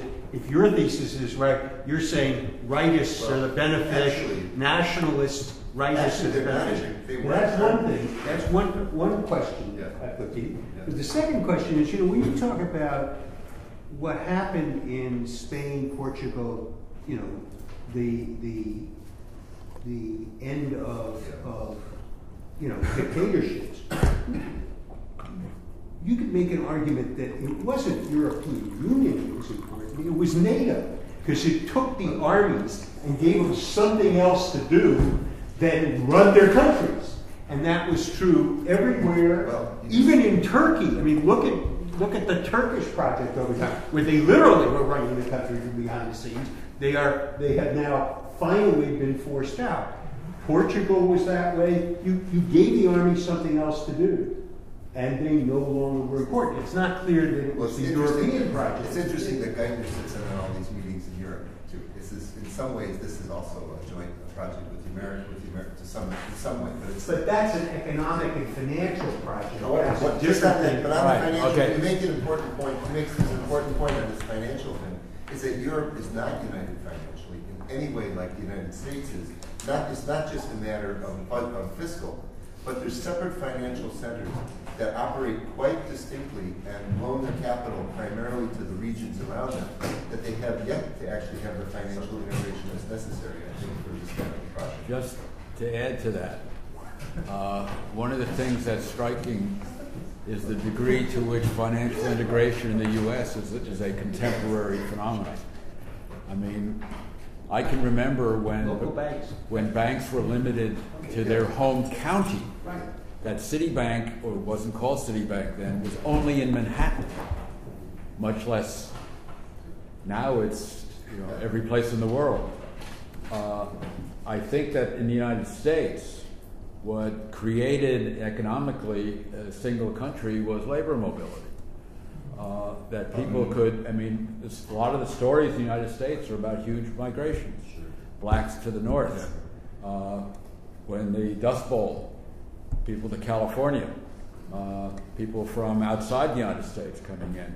I think it's the labor, and then more recently, people moving back to the South as the South has become much more integrated commercially, electronically, and air conditioning, which helps a lot. And much of that mobility had to do with language, and that's right. The common language is obviously a factor. But that goes back to Tom, your point. Europe is not United States pre-unification. Europe is separate countries with long histories and identities and internal tensions on top of everything else, right? That now have to be mapped on top of everything else. But people who haven't been involved. Yes, I know. Ages. And then Sean, go ahead. Hi, my name is Evie. I'm from Milano Nonprofit Management Program. My question is more geared towards the countries that are not in the European Union that have applied for membership, especially the Western Balkans, which have been left out right now. And the process of application really means a progress, more like a long process of fulfilling certain criteria, fulfilling certain duties to be integrated into the European Union. What does this mean for these countries where you see tendencies of deregulation, and when you see, adopting practices that the European Union has adopted before? What does this mean for them, especially in terms of economic dependency towards the European Union? That's a good question. It probably would vary from country to country. If you look at those that joined in 2004, the 10 East European countries, their stories are quite different, depending on their, let's say, involvement with institutions or aspects or banks in Europe itself. Baltic states, even 3 small ones, have very different stories. Latvia collapsed miserably. We talk Greece crisis. Latvia was worse than that. No one in Europe cared to rescue it. They said, we're not touching that. It is member of European Union, and Europe said, we are not going there. IMF, you can deal with that, right? That was their response. They owed all their money to Swiss banks, as it happened. So Swiss banks said, look, IMF, you have to do something because we want our money back. But Europe did nothing, had no response. You've noticed that in discourse around the EU right now, crisis, Eastern Europe doesn't figure almost at all. No one is talking about what's going on economically there. They mention Estonia's wonderful success, and they might mention some of the hiccups with passing the treaties, but the rest of it's just silence. Right? This is kind of interesting. The question you're asking about converging into Europe itself by these members, it's a draconical process. Everything has to be restructured. Constitutionals may have to be restructured. Certain economic criteria have to be met, or you have to meet them. Human rights and democratic principles have to be met. So in some ways, they are better suited than to be members of EU because they are more convergent towards that model. What it does in the countries can be quite horrendous.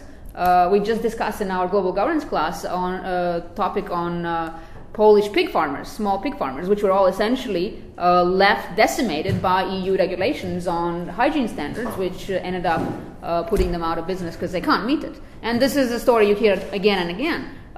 There is also, because of competition policy, there is interest in large economies of scale. So you have preference for larger economic actors. A lot of, I don't know about Balkans, but a lot of Eastern European countries had very small economic actors, either it be small farmers, small shop owners, small, even banking sector, usually owned by someone else, pretty small. So they had to merge or somehow create larger or become part of larger institutions, which were usually either Western European or those outside of European Union, not their own local ones, which presents some problems, perhaps. So there are potential costs and potential benefits. The question is who benefits and who pays, right? And in most of Eastern Europe, the payees have been small business owners who can't, for various reasons, adapt to the model. It has been, in many cases, the public purse, which has to be cut to meet the 3% budget deficit requirement, to integrate with economic requirements along the way. As you say, it's a long process, right? In the meantime, to perhaps allow for opening up of markets to Western European interests, which was done quite purposely with East European ones, which during the process of negotiation, East Europeans were not allowed to send agricultural goods to Europe because that was going to undermine the cap. But Europeans were allowed to send their, let's say, financial industrial institutions into Eastern Europe in order to open the markets, right? So you had an imbalance, in part because one is the receiver and the other one is, so to speak, the dictates a policy. But there are beneficiaries, right? There are obviously beneficiaries. So the question is, in each country, who are the payees and who are the beneficiaries? And in each situation, really, there's a very different pattern. So it's hard to give a very sort of general answer. You would have to look at each state. At the moment, the negotiations are somewhat on a back burner, right? Because the focus is all on trying to preserve the core of the union, trying to solve the crisis, and bringing in a lot of poor, somewhat Greases. right, into the union is not really what is needed at the moment, right? So I think, I'm not saying that it's been pushed back, but it certainly has been at least frozen for the moment, yeah. And Turkey, of course, isn't going anywhere. As Patty Ashdown told... I'm not even sure if they want to join. Well, they shouldn't, but Patty Ashdown told me once, he said, well, look, when I said, where are the borders of Europe? He said, well, Baltics are in. He thought I would like that. He said, Baltics are in, but Turkey's out. Turks are just not European. That's where Europe ends. That was his response. I mean, in Istanbul, you have the line. Right, yeah. Exactly, yeah. Bosphorus, there you go. Right, yeah. We like that one part of Istanbul, not the other one. Yeah, but Turkey's on both sides. Yes, well, we'll take the European side. You'll take the European side. Right. That's where all the fun stuff is, isn't it? Sean. Thanks, Everita. If I could just work for a second off of what Tom was talking about in terms of the sentiment that might be there in Europe that you could travel across borders with Schengen, et cetera. I think a quick anecdote. A couple of months ago, I was in Austria. I was sitting at a table with Germans and Romanians, and we got to talking about the economic problems. And the Romanian take, if I can describe it as such, went something like this: that speaking directly to the Germans, that when we kill a pig in Romania, they said, we pat it on the head and make it feel good before we do it. And that didn't go over so well with the Germans. That was where things. So I think that the good feelings of being able to travel across the border, at least now, seem to have been kind of dashed by economic realities with multiple tiers of Europe. That it seems that Romanian membership is third tier or something like that. Right. But that said, couldn't it be argued that the experiment, the neoliberal experiment that you're describing, isn't complete? That the things that you've also described, Schengen and Bologna process for education or NATO expansion, EU membership, et cetera. None of these things are done. So is that a fair assessment? Yeah. There is a very quick other anecdote. Latvians have a saying. The capital in Latvia is Riga, in case you don't know. And there's a saying that every year devil comes out the river Daugava or Dvina and says, "Is Riga ready?" And the answer always should be, no, it's not ready, because then he'll take it to hell. Right? It's ready, it's finished. Europe is the same way. Europe is never supposed to be quite finished. Right? It's always, that's what I mean. European Commission always had ideas of future project, which allowed it at least to give both the sentiment and the reason for operating. Right? So no, I don't think that it is finished, and nor does it partly intend to find some final stage of European integration, right? Which makes it interesting, flexible, and perhaps able to disentangle itself. Yeah. So no, definitely not. And one final question: have you seen in your analysis that any major countries are actually considering reverting to their own monetary standard? For example, with Germany, does it even come up that Germany would say, you know what, we're out of this, we're going back to the Deutschmark, and we can't? Or is that just? It would seem to me that if they were serious, they would be seriously thinking about those options. And Britain is the only one that seriously has raised that option. But, and Britain was kind of late to the game in any. Right. Yeah, but they have. That's what I mean. It's not just coincidence that the UKIP and Tories have formed this new group, and it includes ministers of the government. Right? And especially given that it's a coalition with a cosmopolitan pro-European party, which has toned down all of its pro-European rhetoric. In Britain, they are looking at as an option. But that's not the same thing. You are asking about giving up the euro. I'm asking about that, yeah. Giving up the euro. Britain is thinking maybe about leaving the European Union. It's really not the same thing. Well, that's my point. I know that Britain has had this conversation. It's not the same thing, but that's a country that has had this conversation. Everyone else, at least to the extent that I know, there's a suggestion that Greece ought to be pushed out or somehow allowed to leave. Greeks don't particularly seem to be... well, there's a bit of a division as to whether this is a desirable thing. Some people would say, well, yeah, fine, we'll have drachma. Those who hold any kind of European monies obviously don't like this, right? Or who interact with other European partners don't want this. So there's this division in Greece, but that's been one that's been suggested by outsiders, not necessarily by Greeks themselves. But no, actually, I haven't seen Germany make that argument. I've seen, yes, here and there, build or whatever, that not seriously. It's a fringe argument. That's why I wonder, just how serious could anybody actually be about pulling out of the No, I don't think at the moment that they want to contemplate that. No, and in fact, every rhetorical tool has been used to enforce the idea that no, we're committed. We are committed. We don't want to disentangle the euro, right? And that's what I mean. The very salvaging of euro might be quite critical to EU project if it's done in a particular way, right? So. And one last question, sorry, for this. The size of the militaries are going down for Germany and for France, right? Germany in particular has and Britain shrunk. Yeah. So how does that affect?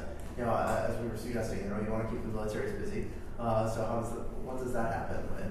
What happens when you have 25-year-old guys out there in a bad unemployment situation? Well, you see what happens in the United States when they come back and there's nothing to do. The interesting part about the security point that was kind of incentive behind Europe. It is the first thing also that gets struck down when the French Parliament doesn't pass the common defense policy, right? But if you look more recently, and that's why Libyan war is kind of interesting, right? Who is in and who is out?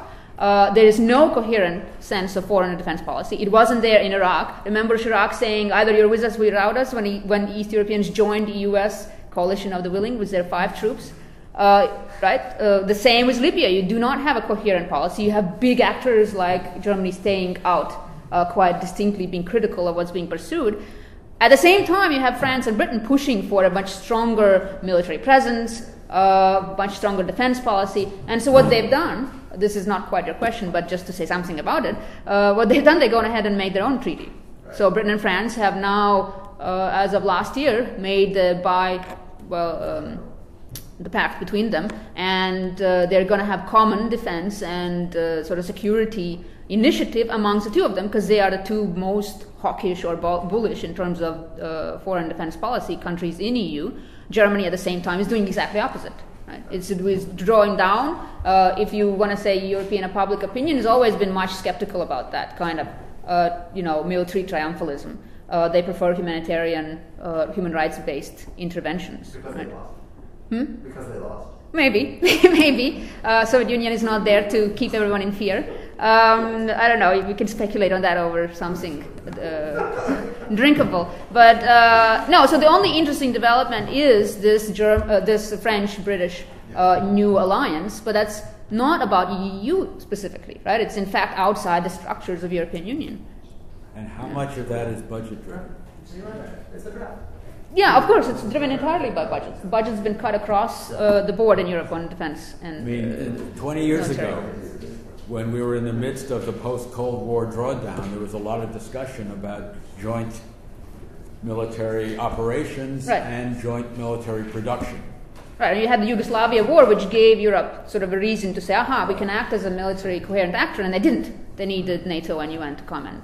Yeah, they turned NATO into a coalition of the willing. Yes. Right. Which became a coalition of the unwilling. But also, coalition of the willing is not based on any sense of common European willingness, right?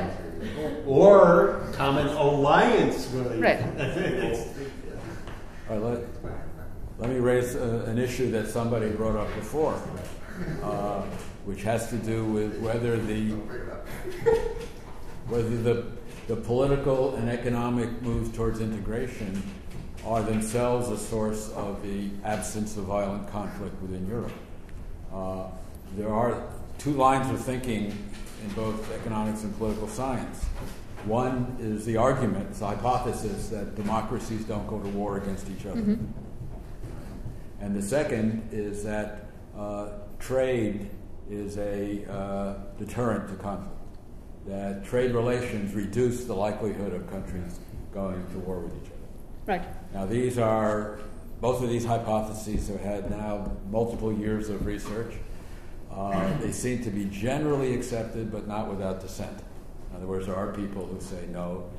Well, we have First World War, which seems to speak to some problem. But part of it problem. is how do you define democracy?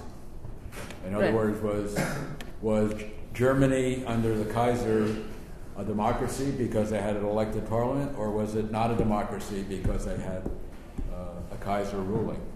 I think part of it is how you define what are the limits of democracy. But I'm really more of a general point. Does anyone think that if in fact some of these contraction elements within Europe actually occur, would that raise the possibility of war? No. Of military confrontation. Well, but what do you mean by that then? Look, what if there's a military dictatorship in Greece? Or if the military does something in Italy and Berlusconi would like it and they buy S-400 systems from the Russians and Putin loves this, what would Germany and France and England do? You think they'd attack Italy? No, I'm not saying they attack it, no. But I'm saying, this stuff won't go, it's a little bit absurd. What we do now is, this is one of the advances of the Euro system, of the European system, is there's technocrats that came in, they didn't have military coups when it came time. This is what happens, it happened in Latin America in the past, when you come to a crisis, and the system, the democratic system, can't impose what needs to be done, the military would come and do these things.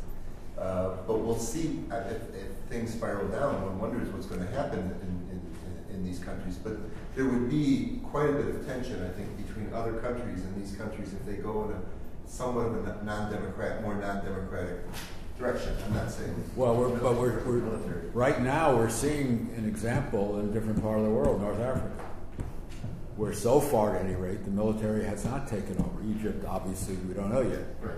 No, I'm saying so far. Right. Relax. But, I mean, there does seem to be, certainly it hasn't happened in Tunisia, it hasn't happened in Morocco. It hasn't happened. I didn't say it will never happen. It's an event. The tolerance score is much lower. Careful. Yeah, there's just no appetite. I just said it hasn't happened. That's all. Yeah, I think your earlier points about how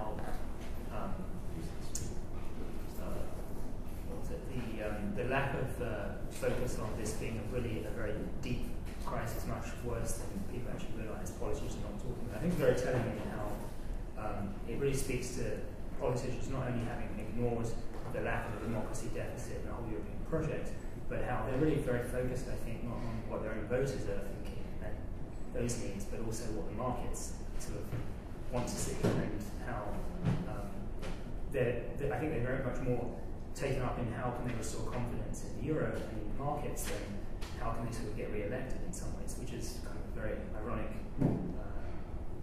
development to the European project. So I think you can also talk about neoliberalism and the aspect of neoliberal policy in Europe in a way that politicians are now sort of reflecting and not talking about the depth of the crisis. Right, and in fact, some have speculated that the ability to encourage the markets or to get the confidence is seen as the winning electoral strategy, nothing else. Right? That there are elections coming up in Greece in March, I think. Right? There are elections coming up in Germany, aren't they? Next year or the year after that? 2012 or 13? Which year? In France. So, yeah, there are speculations, let's put it that way, that the reason why Sarkozy and Angela Merkel have been so proactive, at least seem to be proactive, is in part not worrying about voters, but worrying about them only in that one particular way, as that they will be judged on their ability to convince markets that Europe is all right. So, but that's a speculation. I was just, as you're talking, I was thinking about this book by Danny Roderick, Globalization Paradox. Basically, I mean, he talks also, I guess, more about the democracy deficit. So the idea that you have hyper-globalization, which itself makes it very difficult to have democracy, because you lose the nation state in a certain sense, right? Is there a way to reconcile the European project with greater democracy? Of course, economics doesn't have to be neoliberal; it can be something else. And what he talks about is going back to something closer to Bretton Woods, right? This kind of thing. So I was really going to ask you the question I was going to ask you to cast your cynicism aside for a second and perhaps your reasonableness, right? And to say, can you foresee a model? And if you were trying to model what could happen in Europe, that would, in a sense, restore legitimacy by mitigating the democracy deficit, but yet not giving up some of the goals of European integration and economic integration. What would that look like? If I had to be hopelessly optimistic, I would say some clear indication that this is going to actually be seriously a social Europe would be required. given what the criticism has been of the current solutions, that they are actually throwing more fuel on the fire rather than dampening it, have come, when coming from left, especially, with that kind of recipe. What we need is social Europe that takes seriously the fact that people don't particularly love flexible labor practices, don't particularly care for, appeasing liberal, market actors. They want to see the restoration of post-war consensus at a European level. So having some sort of European, welfare state is a bit bad word, but, something that is more robustly at European level, socially committed. Having perhaps common pension system, having obviously bigger budget to redistribute from a European level downwards, continuing commitments to education and healthcare and public goods of that sort. That would be the recipe that would say, okay, this is the way to solve the problem, because that would reinvigorate the positive feeling from the people. It would give them the sense that something has been learned from this debacle other than, we need to reassure markets. It would be a recommitment to what are seen to be particularly European social values that are absent in America and elsewhere. So that would be a positive kind of way of thinking to move forward. The problem, of course, is that current elites are not in a position to make that offer. Right? They've done everything to prevent that offer from being made, and they've exactly argued for the opposite kinds of policies. Right? Instead of, dealing with unemployment or talking seriously about perhaps austerity is not the right path, they've actually exacerbated it. Right? Hence, the Merkel's insistence on these kind of very strict budgetary requirements are seen as just more of the same, and now coming from one European country that at the moment is looked upon rather belligerently by many others. Right? So the current elites are not in a position to make that offer. Who are the possible people in position? I don't know.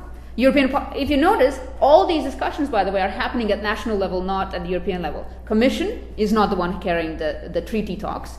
The Council is, that's intergovernmental, but it's not at the moment talking about it. And Parliament is entirely absent. Right? We have no idea what they in fact think about this. Short of, people coming out and saying personal views, it's been done by two nation states at that level. Right? So the institutions of European project are not the ones giving us their perspective on how to resolve the crisis, right? Other than to say, we believe that Merkel and Sarkozy can do this, but they're bankrupt. In terms of that project, they have no legitimacy to say, we know how to solve it, and they're not offering that option anyway. So that's a problem. So that would be the positive way I would say forward. My skeptical part comes in and says, national politics will still get in the way, right? Because on national level, there are all kinds of other issues that might affect how you perceive whether this is a good or bad thing. Right? There are countries who think Europe has always been more socially cognizant, and why Thatcher hated it, right, the social charter. And there are countries who have argued, like Greece, that it has always been a bit too draconically market-oriented. So there's no agreement, even amongst, when reviewing sort of the history of European integration, as to whether it has been more along the lines of socially responsible or reckless, by general publics. And so but I think the problem is that they always seem to associate a negative connotation with national politics. I don't. The problem of Europe is probably that if we were to go back to these independent nations in terms of their politics, they would not be a democracy deficit. I don't see that. I just don't see that. I don't see that saying that absent Europe there wouldn't have been democracy in those countries. I do not see that. Maybe Greece, Portugal, Italy would have been slower coming on board because, yes, they were persuaded. But I don't see how we can say counterfactual is there would be less democracy, or that if they withdraw to some lesser union, the democracy is going to suffer. One problem with the globalization project is that democracy is undermined at the national level as well. Right? So it's not present at European or global level, and also it's undermined by those very structures of global market at the local level, right? Where governments say, our hands are tied, we can't do this. You can't have input on these policies because these are now dictated by global forces. So it's affected at the national level by the integration itself on regional and global levels, which makes it that kind of thorny issue, right? That's short of having a European state.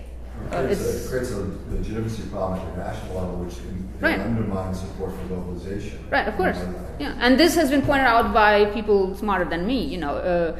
Dahl, who is a kind of the canonical democratic theorist in the United States, has said you cannot have democracy on those kinds of usual national understanding at a global level. It's not possible. It's logically an impossibility. Right? It creates all kinds of logical problems. On that optimistic note, we have come to our time.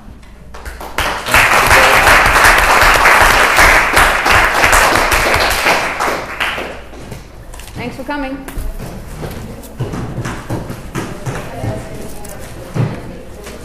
That went well. Good.